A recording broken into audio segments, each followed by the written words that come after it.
আসসালামু আলাইকুম এভরিওয়ান।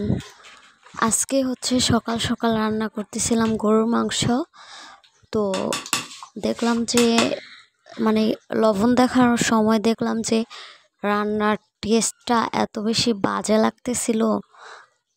আমি রান্নাতে গরম মশলাটা অনেক বেশি পরিমাণে দিয়ে ফেলছি। তো এর জন্য টেস্টটা অনেক বেশি খারাপ লাগতেছিল। তো আজকে আপনাদের একটা মানে বাটপারি একটা বুদ্ধি শিখাই দিব। আপনাদের যদি গরুর মাংসের রান্নাটা দেখেন যে টেস্টটা খারাপ আসছে, তখন আপনারা কি করবেন জানেন? কিছু পেঁয়াজ কেটে নেবেন। তারপর পেঁয়াজগুলা ব্রাউন করে ভেজে নেবেন। তো আমরা যেভাবে ডাল বাগার দিই, তো সেইভাবে আমরা এই মাংসটাকে বাগার দিব। ঠিক আছে, ওই পেঁয়াজটা দিয়ে পেঁয়াজটা ভেজে এখানে দিয়ে দিব। তো তখন মাংসের টেস্টটা পাল্টে যায়, টেস্টটা একটু বেড়ে যায় আর কি। তো মাঝে মধ্যে আমি আমার রান্নাটা যখন খারাপ হয়, মাংসের তরকারি বিশেষ করে, তখন আমি এই কাজটা করি।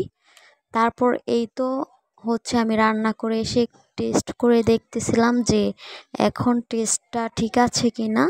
দেখলাম যে না, টেস্টটা চেঞ্জ হয়েছে।